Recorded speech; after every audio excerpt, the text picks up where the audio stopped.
I know that people are going to, thank you, Sarah. I know that people are going to continue to join, but I also know that we have people hanging on who, and so we should get going.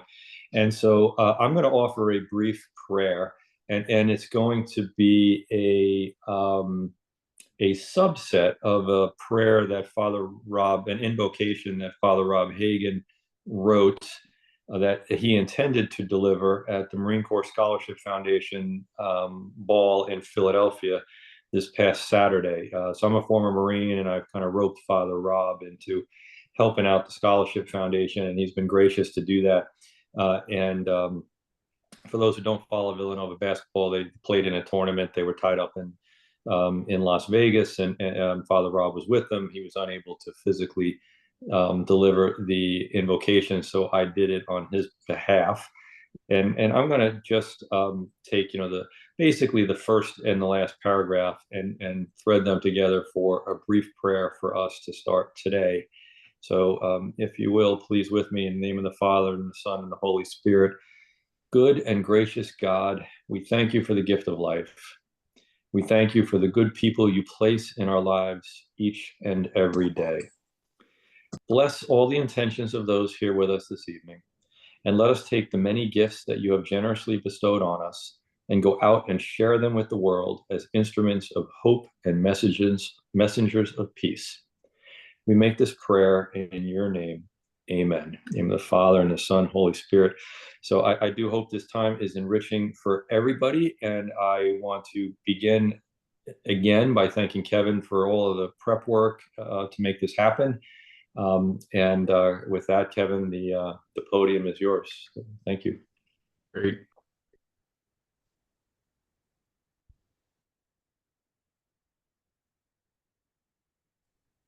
Somebody's on mute, Kevin. Okay, well, that would slow things down considerably. Okay, we're back. So yeah, first of all, also thanks to Sarah Madonna as well, who's not here, but I don't have the technical ability to make this happen as well as it's happening. And so it's a great privilege for me to be able to come to something like this, be invited in the first place, and then have other people who are actually supporting it. So thanks again to Sarah, who is upper left-hand corner there. Wonderful. There was a question that popped up that I'm going to address. I can see all the questions that come in on the sidebar. So if you see my eyes panning up to the upper right hand, it's to the other screen. But there was a question from Mary, book 4, section 4, the Sheed translation, although I think most of them follow this. The question is, Augustine beautifully and accurately describes the grief over losing his friend. Obviously, we're going to talk about this. In the last paragraph, he writes, if I said, speaking to himself, I said, trust in God, my soul did not obey naturally because the man whom she, emphasis added, had loved and lost was nobler and more real than the imagined deity whom I was bidding her, emphasis added, to trust. And so Mary's remarks, I was intrigued by this. Why the feminine pronoun? Why the feminine pronoun in reference to the soul? And unfortunately, there is not any real profound answer here. It's just a function of grammatical gender. So the word for soul in Latin is anima. So animus would be mind, but anima, feminine, is soul. And so what Sheed is doing is just bringing over very literally the correct pronoun that matches the grammatical gender of the word in the Latin. So that's unfortunately the answer isn't any more interesting than something grammatical, but that is what's going on. Somewhat interestingly, though, grammatical gender does sometimes have some affinity to a natural sense of gender, but that's not normal in language. Or rather in the Latin language, a language that has the 3 genders. So is that helpful? Does that answer the question there of the reference back? Okay, I think that's a yes. Yeah, so good. All right. On the topic of translations, let me say this. Just a word on translations and experiencing confessions. At the beginning, when we first got together, there was a lot of conversation about, which translation should I use? There were a couple that bubbled to the top, but there's certainly nothing that's mandated. But I just actually wanted to remark at the beginning here, just my own experience. I've immensely benefited from the Audible of Chadwick's translation, which is narrated by a gentleman named Cousins. And it's perfectly done. I don't know, how many people do Audibles? People dig this into doing Audible books. Okay, it can be hit or miss, right, with narration. I will say this though, like top 2, 3 books in the 100 or so books I have in my library on Audible. So Chadwick, Cousins. If you want a listenable version of this, there are a few, but it's impeccable. It's as good as Jeremy Northam's narration of the poems of Gerard Manley Hopkins, which is probably like in my opinion, like the best thing that's ever been put onto Audible. It's so well done. I'm really saying this not to just give a pitch for Audible or for Cousins for that matter, but there is something about listening to the confessions. And I will say this as a matter of historical interest. Books in general in antiquity and the confessions in particular were written to be read. I mean, people generally did not. We're actually going to run into this later in the confessions. The idea of somebody sitting and reading in silence was considered a bit of an oddity in antiquity. Augustine's actually going to describe walking into St. Ambrose's, he was just Ambrose then, but St. Ambrose to us, walking into Ambrose's study and not really understanding why Ambrose would sit and read silently. This is not normative for Latin-speaking people in antiquity, especially in the 4th century. Books were read out loud, and they were generally read out loud in groups. And so I say that just to say that there really is something to this. Experiencing the confessions as something that we hear, as opposed to something that we read, actually puts us more back into sympathy with the original intention and the original delivery of the book. So having said that, I know Mary's question was not designed or intended to tease all of that out, but there we are. In tonight's meeting, though, here's what we want to try to capture. Here's what we're going to try to cover. After a quick discussion of the structure of Book 4, which structure is always important, really in all of literature, but especially in the Confessions, I'm going to take up a number of key moments in the book. There necessarily just has to be some process of sampling and selection because there's so much material. Book 4 is almost the same length as books 2 and 3 combined. I mean, there's a lot going on here. So it's going to look like this. I'm going to walk through an introduction, and then I'm going to hit some highlights. Part of this I selected because it's just honestly what interests me, but also what consistently brings up questions from the readership of the book. So we're going to deal with this pretty much in order. Introduction, structure, right? And then we need to talk about the introduction of the unnamed woman. And for our purposes tonight and for the rest of the time we're together, we're going to call her Una. I'll explain why. There's a rationale for this. She's not named, which is massively important. But when we talk about her, I get tired of actually saying the unnamed woman or the mother of Adeodatus or Augustine's common law wife. That's too long. Let's just call her Una. You'll see why in just a couple minutes. We're going to move from that to the unnamed physician who tries to talk Augustine out of astrology, rather unsuccessfully, although by all appearances, this is a person who should have been successful. And then we'll talk about the real significance, I think, of the death of the unnamed friend. And so we should be detecting a theme here, which is this should be triggering in our minds the whole question of why does Augustine not name these people? This is supposed to be autobiography. The longer we read Confessions, I think the more we realize this is not really autobiography in any meaningful sense of the word. There are autobiographical details, but that's not really the program of what's going on, because in autobiography, you don't fail to name the woman that you lived with for 16 years. Like, it doesn't work that way. So something else is going on. So we're going to tackle a little bit this whole idea of why does Augustine name and not name people? Because he actually only names 16 people. He identifies 16 people by name total in the Confessions, which, given the life he lived, is not a terrific number of people. And we know more from his letters. I mean, the names of probably 100 correspondents, people that he wrote to in his lifetime over the course of 260, 275 letters, but he named 16 people in the Confessions. We'll talk about that. And then we'll just touch on briefly this idea that in the Confessions, there is something that Augustine later in his life reconsidered and wished he would have retracted. So we'll talk about what that means. And then we'll touch on Augustine using the 5 senses as an organizing principle of dealing with his grief, in large part because this notion of using the 5 senses is going to become massively important when we get to Book 10, where a lot of Book 10 is actually an exposition of the relationship of the senses to memory. And then we'll wrap up with the how and the why of Augustine ending with Aristotle's categories and these rhetorical questions that bring the book to a close. So that's where we're going. We'll probably do that in about 30 minutes and then leave some room for questions. Everybody happy with that as far as it goes? Okay, let me get a quick sip here. We'll keep going. Well, in listening to the Confessions on repeat, as I mentioned for the last month or so, what occurred to me first was that the first challenge to grapple with in dealing with book 4 is the title. The difficulty in titling book 4, I think, is further evidence that we aren't dealing with strict autobiography. And so let me explain what I mean by this.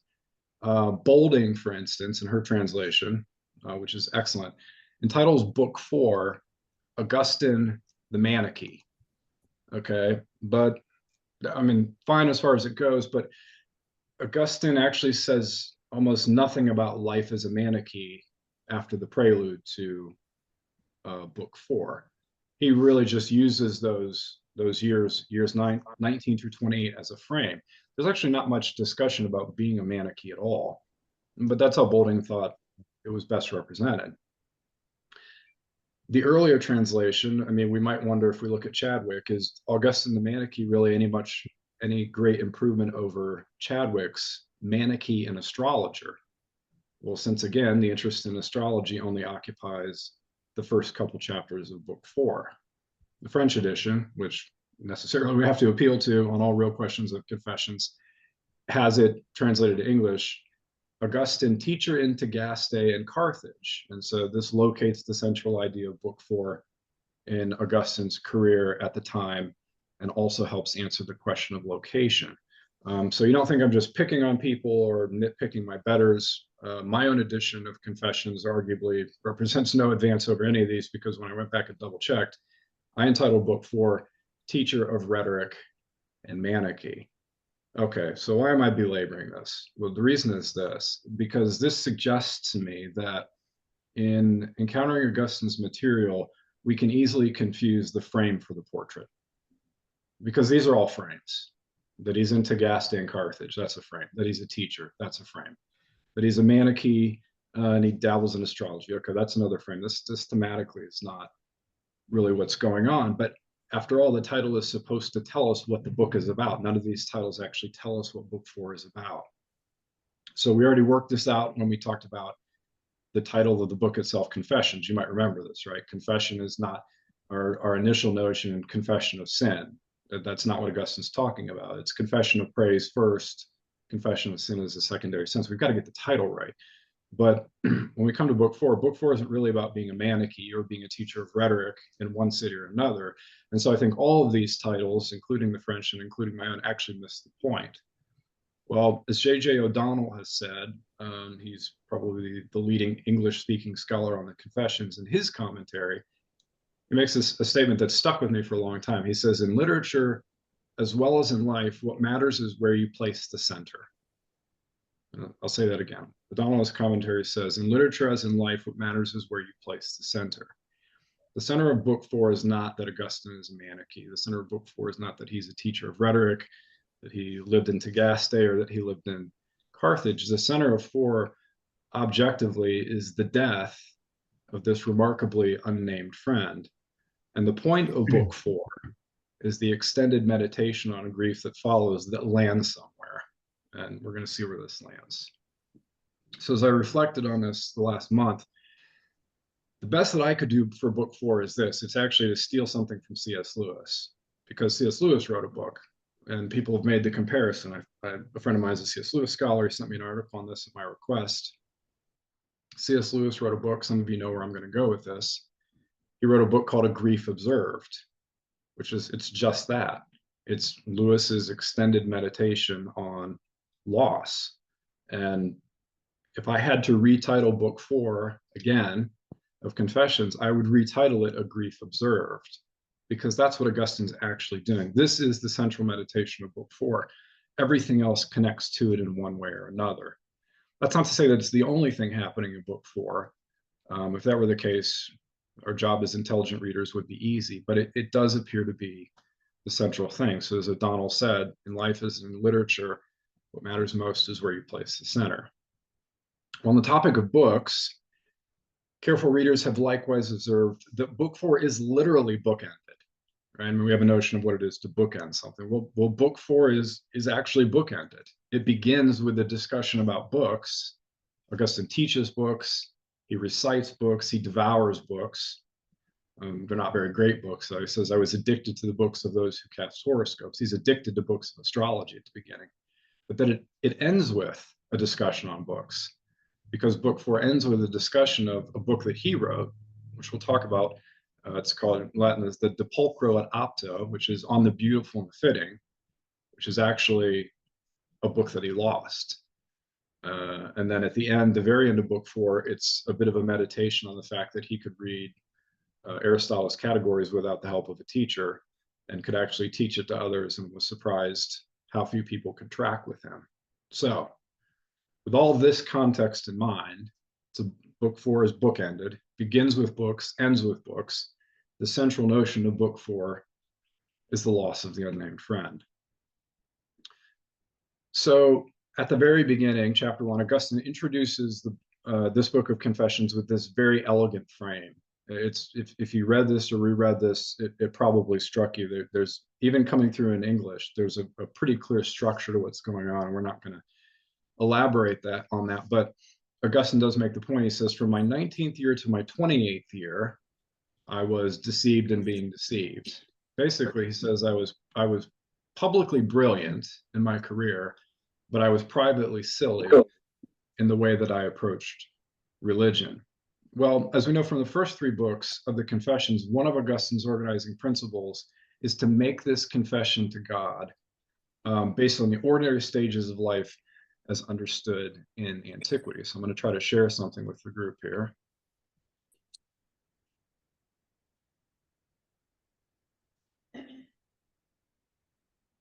Did that come through or no? I'm thinking no. No, Kevin.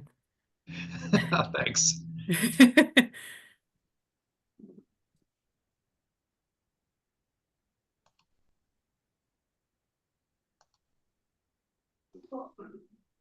There we go. There we go. Okay. Okay. Stages of life in Confessions. Augustine uses some pretty ordinary conventions of his time to frame the Confessions, and one of those conventions that we mentioned were the 5 senses. We're going to touch on that in a minute. But the other one is the 5 stages of life. Now, Augustine's writing the Confessions in his mid-40s, and so he can't talk about the last stage because he hasn't experienced this yet. But we've actually worked through all these stages by the time that we get to book 4. So we've got infantia, infancy. Remember, who can forget Augustine on infancy?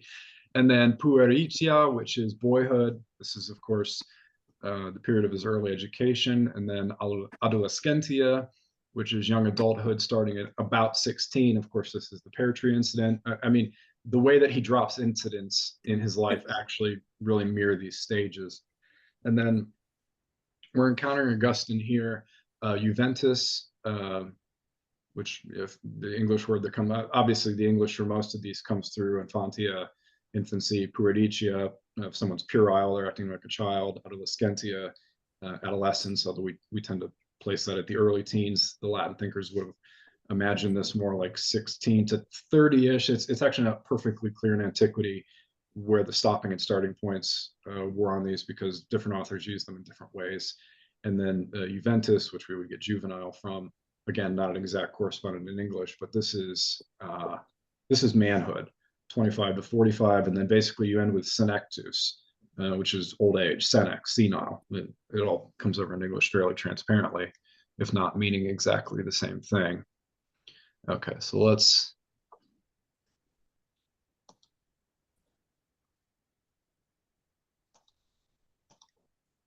return from that. So the stages of life. One of the comments that Augustine makes here, now that he's in this 4th stage of life, he says, we sought to purge ourselves. This is in chapter 1. He says, we sought to purge ourselves of that filth. He's talking about all of the moral decadence of participation in the theater and sexual sin and so on and so on and so forth. We sought to purge ourselves of that filth by supplying food to those whose title was elect and holy. Okay, so obviously not talking about Catholic people here. So that in the workshop of their stomach, they could manufacture for us angels and gods to bring us to liberation. This should strike the modern reader as kind of bizarre beyond belief.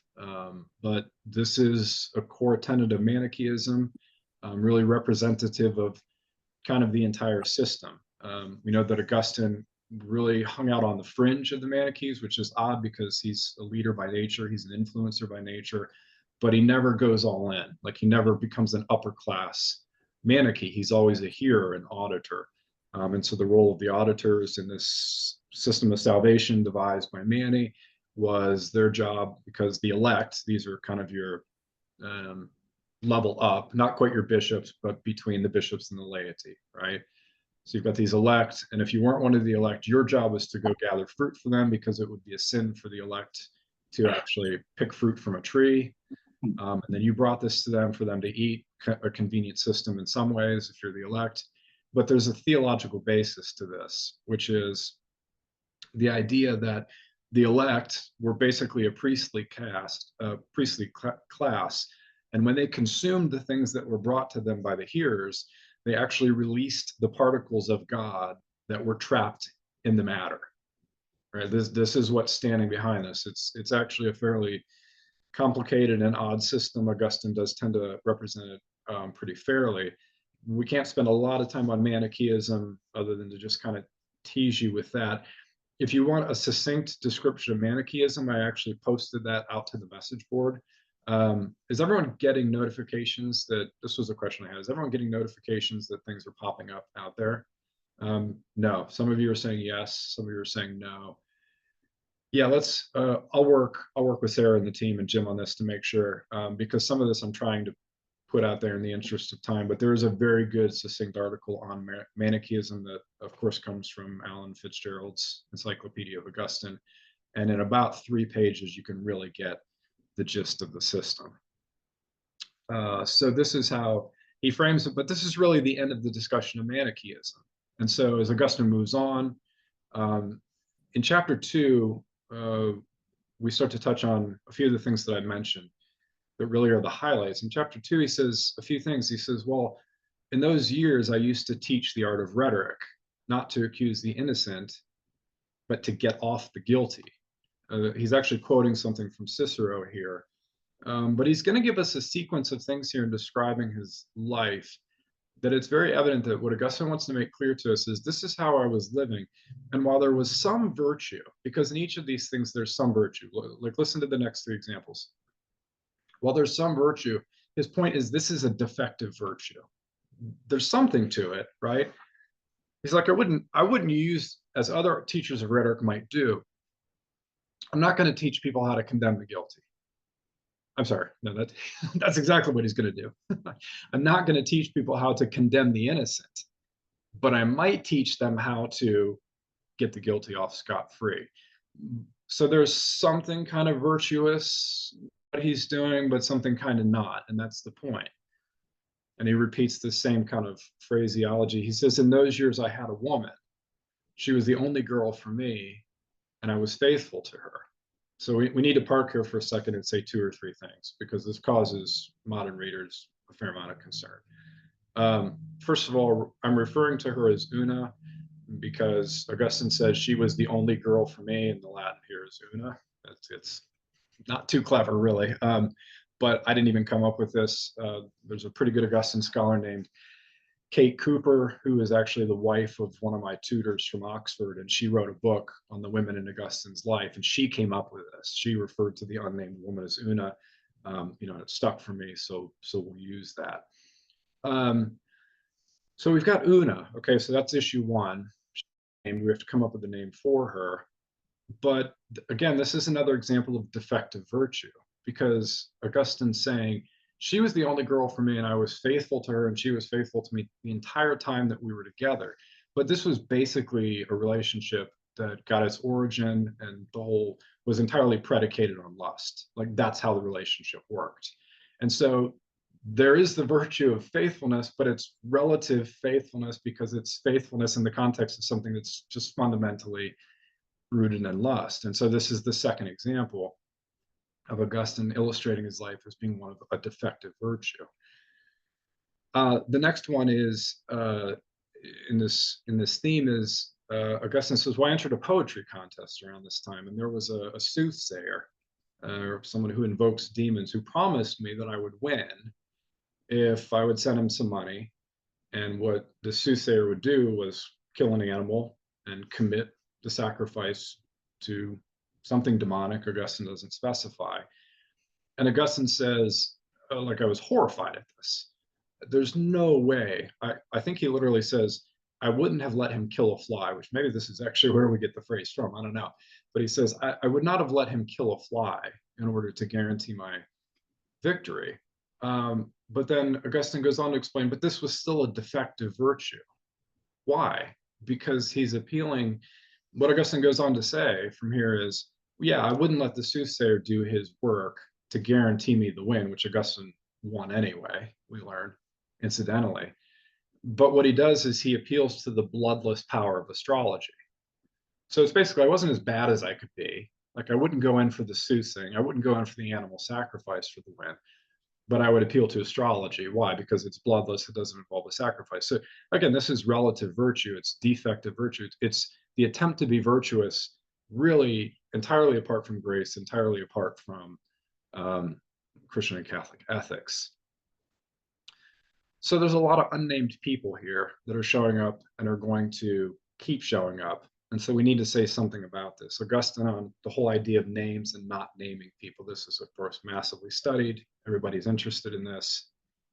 Why does this happen?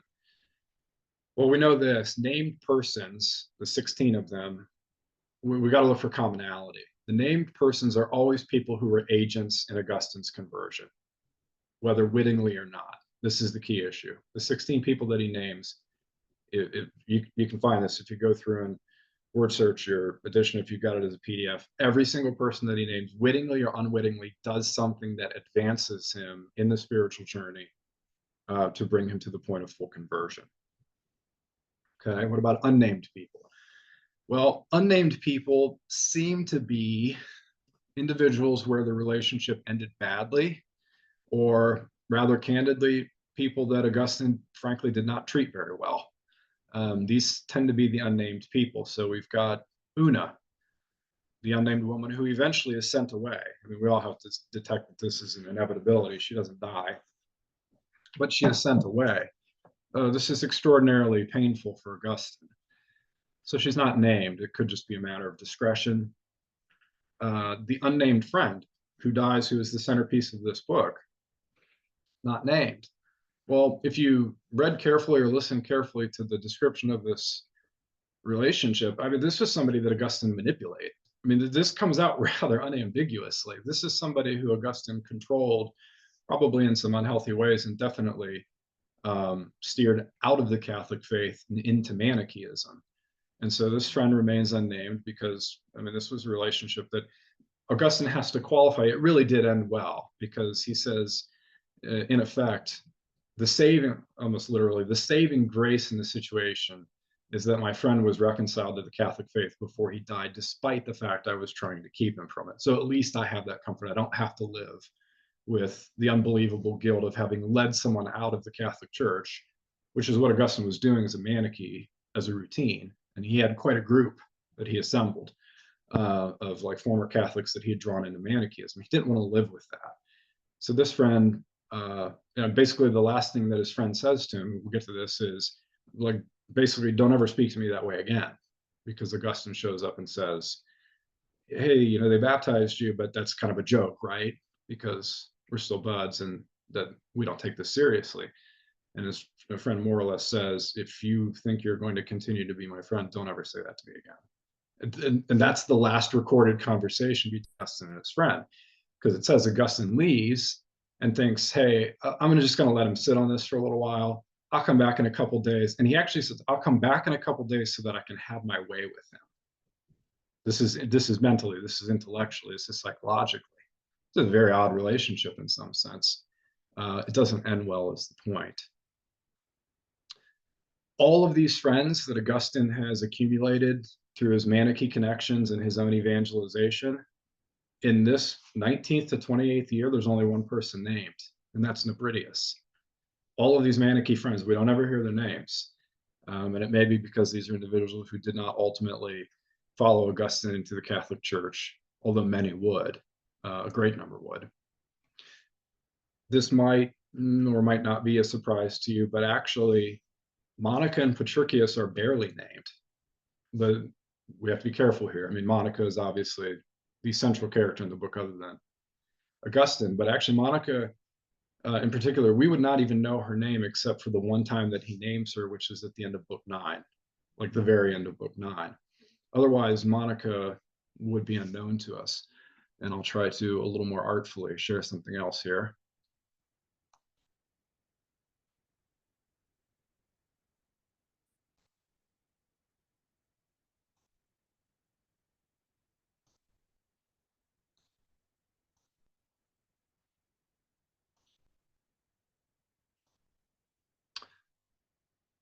Can everybody make out what's here? So this is actually Monica's tombstone. This has been found. This is the epitaph. She died at Ostia in 1945. I think kids were playing soccer in the church of St. Aurea, which is just outside of Ostia Antiqua, and stumbled upon this. And this is actually Monica's grave marker. The way that we know this is, let me explain what's going on here. If you're reading this, it's going to be all in caps. There's going to be no spaces between the words. The part here is what's actually on the piece that's preserved. So we've lost about half of it. It would have occupied about this much space, right? It would have been a nice rectangular. This is all that survived. We don't know what happened to the rest. So this is what's in black is what you can actually see, which is in the Church of St. Aurea in Ostia, modern Ostia. The part in red, this is not conjecture. Sometime in the 5th century, someone saw this and actually wrote it down. So we have manuscripts that have come down to us that people have read for 1400 years, that this was the inscription on Monica's grave, but nobody knew where it was. And then in 1945, showed up. So we have it. The point for our purposes right now is this. If we read the translation of it, it says, this is the full translation of the full thing. If we had the full epitaph, it would say this: here the most chaste mother of offspring placed her ashes, that is her remains, a further light to your merits, Augustine. As a priest, you kept the heavenly laws of peace. You trained the people entrusted to you by your way of life. A glory greater than the praise of your deeds crowns you both, the virtuous mother, more blessed by her scion. The point being, even in Monica's epitaph from her grave, she is not actually named by name. And so it's only in book 9 of the Confessions that we even know that Augustine's name is Monica. If we didn't have that, we actually would not know her name. We wouldn't know what to call Saint Monica, and we would have no Santa Monica in California. Okay, moving on to this last unnamed person before we talk about the friend. This is kind of a quasi-unnamed person, because when we get to chapter 3, Augustine tells the story about this physician who Augustine has won this poetry competition. This was a thing. They would go to the theaters and do these recitations. Augustine was absolutely outstanding. You might remember he was a child prodigy at this. In book 1, he reports winning a recitation as a child. It's a skill, obviously, he kept developing because he kept winning as an adult. And so there's a famous physician who shows up, and when he wins, places the crown on his head. Interestingly, he is not named here, but this person is going to be named later in book 7. So this is an individual named Vindicianus. Vindicianus is not a low-level government operative. He is the physician to the emperor himself. And so part of this we see is Augustine early in his career is making contacts with some extraordinarily high-ranking people. But that's not the point of the story here. The point of the story is Vindicianus, who's not named yet, basically tries to talk sense into Augustine and say, look, when I was a kid, I had to figure out how to make my way in the world. And I'm telling you, I read everything you could read about astrology, and I basically realized it's a hoax. And so then I applied myself to just being a full-time physician. By our standards, medicine in the 4th century wasn't much better than astrology, but it was credible in the eyes of the people at the time, and that was as far as the science had progressed. So he tries to talk Augustine out of this. He says, look, I could read Hippocrates, but I read the books of the astrologers, and this did me no good. And since you're so naturally gifted, why are you wasting your time with this? Just use your rhetorical skill. You'll easily be able to make your way in the world. But Augustine is undaunted. He is not detached from his commitment to astrology. His commentary on this is important, though, because what Augustine says is this. He says the same thing here that he said about Monica. This instruction that I received from Vindicianus, either by him or through him, you gave me, O Lord. And so this is Augustine recognizing again in the spiritual journey, there are people who basically become the voice boxes of God. Now, Monica had been this earlier, and Augustine was kind of squeamish with her advice.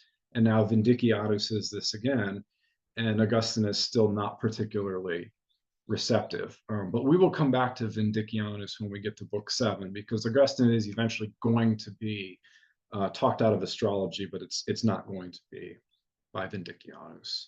Okay. So we come to the death of the unnamed friend.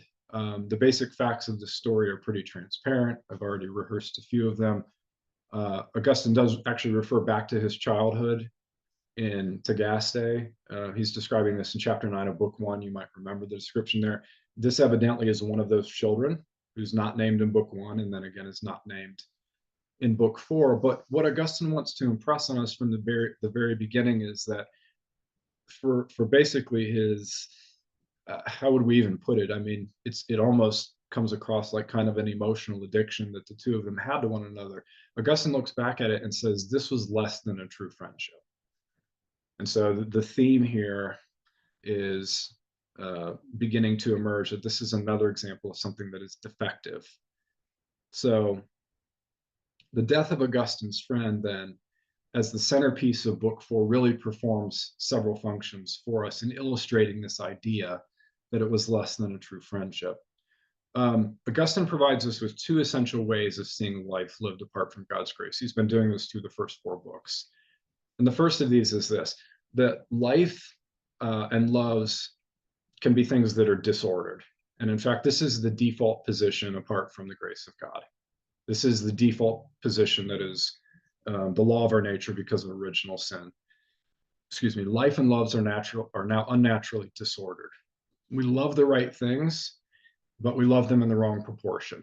This is fundamental to Augustine's spirituality. So things are disordered, right? The other is that love and relationships become defective. Defective has 2 senses. They both ultimately come from the Latin, but we know what this means. Something is defective if a part is missing. This is a defective object. And something is defective if it does not fulfill the purpose for which it was designed. I mean, if anyone's an engineer, I know at least one person on here is an engineer. That would be my daughter, and is familiar with engineering concepts. But this is the nature of something that's defective. It's missing a part, or it doesn't do what it was designed to do. And that's what Augustine is saying about love and relationships. If we try to do these apart from the grace of God, if we try to do these, especially if we are disoriented, that is oriented to a wrong idea of God, everything begins to break down. Since book 2, we've been seeing the disordering of the power of friendship in Augustine's life. And this really is the pinnacle of that. I mean, think about what we've heard in each book about Augustine's description of friendship: the pear tree, the wreckers. And now here we are. It's a further example of the disordering nature of sin. And since book 3, we've also seen something. If you remember how Augustine described the theater, he spent a lot of time talking about compassion and pity that were out of joint, that were disordered. Remember, he talked about sitting at the theater and having these emotional experiences that never fructified into real compassion. They were just experiences of pity. And this is now reaching its ultimate expression, excuse me, in this friendship, a friendship where the friendship itself is disordered by Augustine's wrong desires for his friend. And it's disordered because the feelings of pity turn into self-pity, which ultimately lead him to a point of despair. This then all illustrates what we've been talking about all along, which is the disordered soul is its own punishment. This is of course the axiomatic idea from book one that's going to govern a lot of what we see in at least the first 5 or 6 books of the Confessions.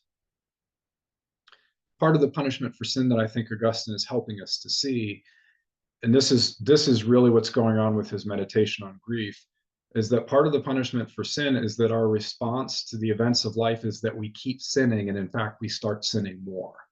This is the point that Augustine's trying to make. If I'm living my life apart from the grace of God, and I encounter real pain or real grief or real loss, my response to this can only inevitably be disordered and sinful. I'm going to actually multiply my sin when I encounter these sorts of situations.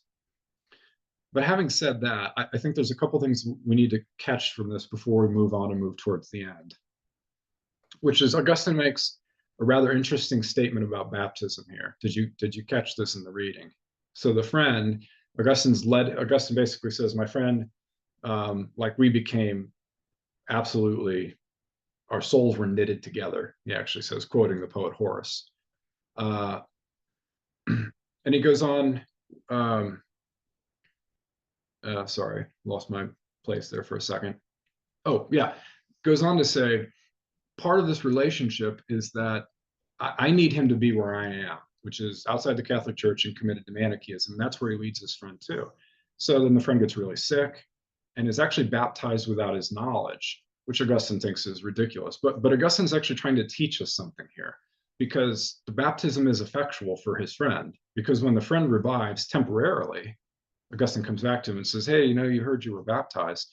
And he thinks it's a joke, but the friend doesn't think it's a joke because the baptism took. This, I think, is actually signaling to us a very significant belief that Augustine has about the nature of grace and the nature of baptism, which is that the grace of God actually comes. This is prevenient grace. This is where this is going to land. Is that the grace of God actually comes to us before we've done anything. The friend is completely unsentient. He's unaware, but the sacrament is effectual for him. And Augustine, I think, would say, well, yeah, of course, because this is illustrative of prevenient grace, which, of course, for all those people who are familiar with, which would be all Catholics and many other Christians with baptizing infants, this is, of course, the operative notion that's going on here. The other thing to observe before we move on is that in this whole description of the grief of the loss of the friend, God is completely absent from this. The whole discussion of the loss of the friend and Augustine's experience of grief. This is actually one of the more godless passages in the Confessions, in that you don't see Augustine making any upward appeal. And the problem that he points to is that the upward appeal would only go to the imaginary God of Mani, and this would do him no good. This is actually where Mary's question came from. I said to my soul, trust in God. But the problem is the God that I'm pointing to doesn't actually exist. So this is of no effect to me. Moving on then, Augustine's extended meditation on grief fills the center of the book, but it really can be summarized in this phrase. He says, I was in misery, and misery is the state of every soul overcome by friendship with mortal things and lacerated when they are lost. This statement really sets us up for the climax of book 4, which is going to be the poem that we saw in the beginning, and we will come back to that in just a minute. Embedded in this part of his meditation, he quotes something from Horace, which is an author that many people have heard of, whether they worked in Latin or not. He says, someone has well said of his friend, he was half my soul. Okay, well, that definitely seems to be what's going on. I mean, that seems to be representative of what Augustine's life was at this time. But remember, Augustine wrote a book at the end of his life called the Reconsideration. Sometimes it's called Retractions, which is not exactly right. But about 7 years before he died, Augustine took inventory of everything that he wrote and made notes that he wanted posterity to have so that they would understand, hey, there's some things I said I wish I hadn't said or wish I had said differently. Well, in the Confessions, there are only 2 places in the retractions that he notes something, and this is one of the passages. So we have to pay attention to this. He says this in the retractions. He says, in the 4th book of my Confessions, now he's writing this, he's like 71, 72 years old when he's writing this, the reconsiderations or retractions. He says, in the 4th book, after I confessed the misery of my soul at the time of the death of a friend, saying that in some manner our soul had been made one from 2, I say, and therefore perhaps I was afraid to die, lest the one whom I had loved so much should wholly die. Okay, so the quote from Horace and then this sentiment. This seems to me, as it were, Augustine says, a trifling pronouncement rather than a serious confession, although this absurdity may be moderated to some extent by the fact that I used the word perhaps. So in the whole of the Confessions, that's about the only thing that irritated Augustine. And I can probably spare you from ever needing to read the reconsiderations or retractions, because it's a lot of this. It's a lot of him saying things that the average reader would think, yeah, that doesn't really, I don't know, I don't get it. That doesn't really seem like that serious of an issue. But in any event, at the end of his life, Augustine felt that invoking Horace's Ode number 1 or 2 in relation to this friend was not entirely appropriate for the Confessions, and he wanted us to know that. So I've done my duty. You now know how Augustine felt about that. Yeah, in the interest of time, let's just jump on to the centerpiece here, the poem on transient things. So Sarah, if it's possible, could you put that back up onto the screen for just a second, our introduction page? Let's see. Oh, I thought I had it, but I don't think. Oh, there we go. There we go. Yeah. Yes. Okay. Yes, success. So this is one of those passages in the Confessions that a significant number of translators pretty much agree should be presented to us as poetry. I think Bolding may or may not, Chadwick does, the French edition certainly does. I feel pretty convinced that this really should be set up kind of as verse rather than prose for us, because this is where the whole meditation on the loss of the friend lands. This is the point that Augustine is trying to make. And if we wanted to summarize it, we could kind of summarize this poem on transient things like this. I mean, Augustine's basically saying, look, created things pass away, mortal words pass away, human senses are inadequate to grasp things and words and to actually be able to hold on to them and hold them in place. Only the Word, Christ, the Word, does not pass away, and he's the only one who can speak with authority. And it's that authority we need to rely on, because that's the only authority that can overpower the transience of life that really is otherwise rather baffling to us. And so I could only commend to you on transient things, Augustine's poem, as something to visit and to revisit.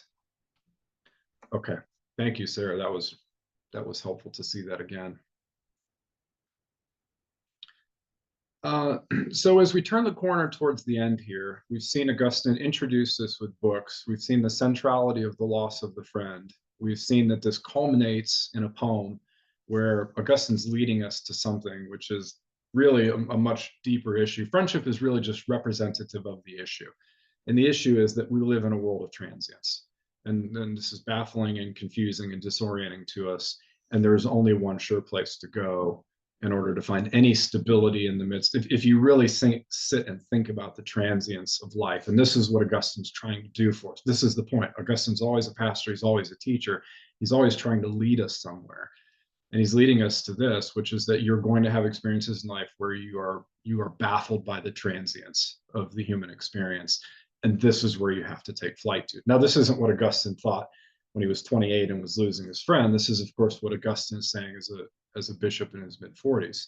And that's the whole nature of the Confessions. This is not autobiography. It's Augustine selecting these memories in order to teach us something that he understands at a much safer and much more mature position in life. So let's end here, and then we'll, with just a comment on these last couple books, and I'll have a couple minutes for questions if anyone is interested to ask any. The last thing, though, the second bookend, Augustine ends really with a discussion on two books. And the first of these is called De Pulchro et Apto, which just means the beautiful and the fitting. Every time I read or hear this, it does always strike me as a little bit comical, because Augustine basically says, I really, really, really liked this book, and none of my friends cared for it. This comes out pretty clearly. They did not enjoy it. They didn't get it. And he says, more or less, somehow it got lost, but I don't really know how, which I think might be coy for saying it might not have been worth keeping, or nobody felt the need to continue copying it. But on the works of Augustine, I would like to just share one last thing here. So bear with me for just one moment.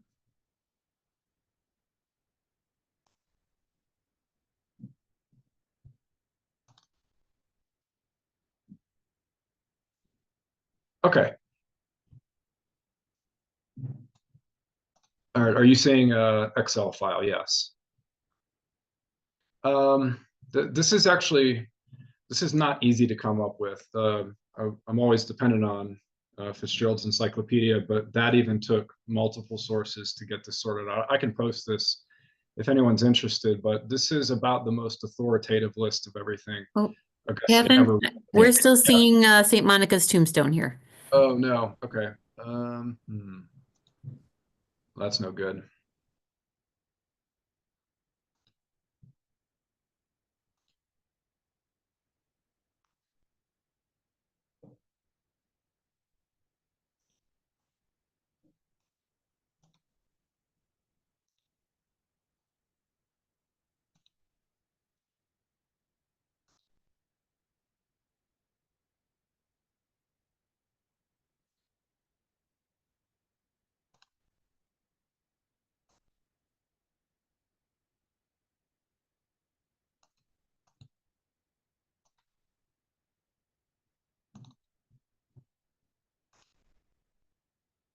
Okay, better this time around. We're good. Sorry about that. Okay. This is everything that Augustine ever wrote, starting from the time of his conversion. But the point is this: things that are grayscale are things that we know the names of but have been lost. At this point in time, 426, 427, he writes the retractions, takes inventory of everything before. And then here are things that we know did not survive. There's actually a pretty significant list of things that he mentions that don't survive. I mean, we still have 5.1 million words, about 130 works, but you can see from the grayscale, there's a few things that have been lost. But all told, Augustine produced about 137 pieces of literature. That includes 1,000 sermons, 300, probably 1,000, 1,500 sermons, 300 or so letters. But the De Pulchro et Apto is the first thing that he ever mentions. But it's a book that has not survived. As I mentioned, I'll post the works out there if anyone would like to see that, just to kind of get a fuller impression of everything that Augustine produced. But book 4 ends here. Book 4 ends with Augustine's discussion of another book, which is not De Pulchro et Apto. But book 4 ends with Augustine's discussion of Aristotle's categories. I actually have a slide for this, but I'll spare you watching me fiddle with it and just say this about it, is that when he gets to the end, Augustine says, I was a teacher of rhetoric. There were other people that were teaching, and they would get, like, their cheeks would puff out. They were so proud that they could understand Aristotle's categories, right? He said, I never needed a teacher. I picked this up and could read it on my own. And then I would try to teach it to my students, and the really savvy ones could almost track with me. Okay, that's fine. But this is where he wants to land for us. He's making it clear, yes, his intellectual aptitude, but he's also making the real point, which is there's a ceiling on this. Basically for his time and place, there was the book which people struggle with, and he didn't struggle with it. But the end of book 4 is this repetition that does come out quite well in the English. It's very obvious in the Latin, but he keeps saying, what good was it to me? What good was it to me? What good was it to me? He says this 5 or 6 times, and most of the questions are centered on Aristotle's categories. He says, he's basically saying, what good was it to me during these 9 years to be living a life apart from the grace of God? What good was it to me to be so much more clever than all of the people around me? What good was it to me that I could read anything that I wanted in the liberal arts and understand it and teach it to somebody else effortlessly? What good was it to me that I picked up Aristotle's categories? Because when I picked up Aristotle's categories, I actually thought I could apply this to God and make a full understanding of the nature of who God was using this. And this was a perverse delusion. I mean, this is what Augustine says. So the message of book 4 that we come to the end to is this, as it relates to literature, is that for all of Augustine's genius, for all of his phenomenal aptitude, which everybody's recognized for 16 centuries, he could truthfully say, this actually did me no good, because a life lived apart from the grace of God resulted in imperfect, incomplete virtue and relationships that were disordered and disorienting, and ultimately did not fructify in real Christian love. This is the point, I think. So we can stop there and see if anyone has a question to add. Looks like I we can have actually something in the, see. yep. Oh, can you see the chat there? Yep. Okay. How Got do a I couple find? questions. Yeah. How do I find 4, 10, 15? I have Chadwick's. Well, me too, as it turns out. So let's see. If you want to find 4, 10, 15, so go to book 4, which starts in Chadwick on page 52. And then if you flip to, this is just kind of the conventional numbering of the confessions that was inherited from the Middle Ages. But you actually have to jump to not Roman numeral 10, but I guess Arabic numeral 10. And so that's going to put you, no, I misspoke. Roman numeral 10, Arabic number 15, which is on page 61. So the convention within Chadwick is whatever book you're in, and then Roman numeral, and then Arabic numeral. So it should be, it should be 4.x.15. So that would be where to find that in Chadwick. Oh, showing the epitaph still. Thank you. Yep. In the section about Una, he writes, where if children come, they come unwanted, but when they are born, they compel our love. Did he have a child at this point? In 15 years, it seems unlikely. Una only had one child. Was his child unwanted? Right. So the point that Augustine is making here with Una is that this was basically a relationship entirely predicated on sexual attraction and fulfillment. This is the purpose that the relationship served. And so the answer is yes. She only had one child that we know of, or one child that survived. But I think she only had one child. And this is the interesting point that Augustine makes in this section, which is he's saying, look, I'm just being honest. There was no intention to have children. This is not the purpose for what's going on. But he does make an interesting concession. He says, this was never the purpose. But if a child comes that you were not anticipating or that you wanted, the child compels your love. And so here again, we've got Augustine saying, look, there was some natural virtue in me. Like I was not as bad as I could possibly be. I was still deeply moved with love and affection and pity for a small child, even though it's not what I wanted. The other thing going on in this section is that Augustine is contrasting this with what would have been the ordinary view of Catholics in the 4th century and for the centuries before, and I think for all centuries after, which is the basic purpose of sexual act is procreation. And that's what Augustine says. I mean, he said this like 2-3 times now. Like this is the purpose, which I think is probably the curative to so many defects in modern society, is the entire divorcing of the fundamental purpose of the act. And for Augustine, that's what he's coming back to. This is the fundamental purpose of the act. But that wasn't my interest at all, is what he's saying. So yes, Una did have a child. It was Adeodatus. We'll get Adeodatus' story in book 9. Edward says, I'm comforted by the words, then he withdrew from our sight so that we might return to our own hearts and find him there. especially as Easter approaches, does this concept of our Savior originate with St. Augustine? Yes, the idea. Oh, okay. Chapter 12:19. That's a very legitimate reading of it. I think Augustine has something different in mind at 12:19 when he's talking about he withdrew from our sight so that we might return to our own hearts and find him there. I'll have to go back and read this, but I think what he's talking about in this context is God just withdrawing from people and from the perspective of grace, God not intervening in their lives, or apparently not intervening in their lives, God not being graciously present to him. And then that drives the individual back into themselves, which this isn't like some kind of weird Eastern mysticism thing. That's not what he's teaching. But for Augustine, we're going to see this really emphatically in books 10 and 11.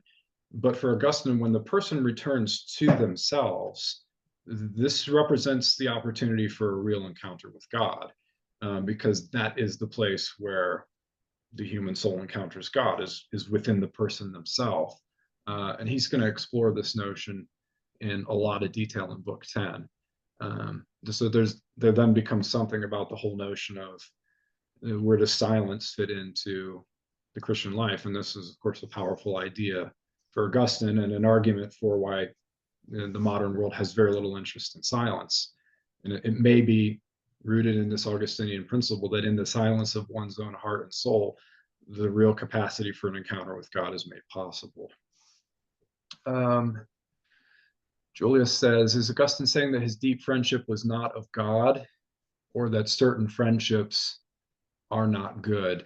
In the case of the unnamed friend, I mean, there's no question that this was a profoundly deep friendship. But for Augustine, let me reread the question now. Deep friendship was not of God, or that certain friendships are not good. I think he's saying both, actually. I mean, Augustine's argument with the unnamed friend about the unnamed friend is that this was a relationship where Augustine's trying to lead him away from God. I mean, this is explicit. This is Augustine's leading him away from God because they had devised a sort of friendship that had no place for God, and they were, I mean, apparently intellectually and psychologically intertwined and infatuated with one another, and there really was no place for God in their thinking. Is he saying that certain friendships are not good? Yes. I mean, Augustine's basically arguing that friendships that are not rooted ultimately in God are bound to be defective.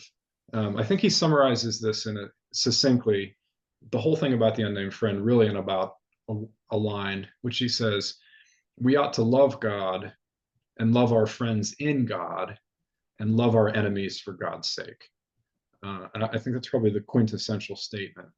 But Augustine had a tremendous genius for friendship. And when he describes the facets of friendship in book 4, that requires an enormous amount of subtlety and emotional IQ to say the sorts of things that Augustine says. I mean, he talks at length even about the nonverbals that friends understand with one another. I don't think anyone in antiquity had ever said anything like that before. And he describes 5, 6, 7, 8 aspects of friendship that go well beyond what people up to that point in time had said. So I think Augustine has a real genius for friendship. I think he understands the potential for its fullness. But when friendship is experienced apart from the grace of God, it ends up just being disordered. I think that gets us, well, that gets us, I think, to the end of the questions, and at about 8:05, Jim. I think I'm unmuted now. Kevin, thank you. This is great. So I really appreciate it, and everyone who is joining, thank you for joining. Please continue to join. Please continue to read along. Please continue to reflect on these discussions as they pertain to your own personal spiritual journeys. And I wish you all a peaceful rest of the evening. Sarah, thank you so much for all the support. And with that, we will sign off. Good night, and we'll see you all in a month. God bless. Bye.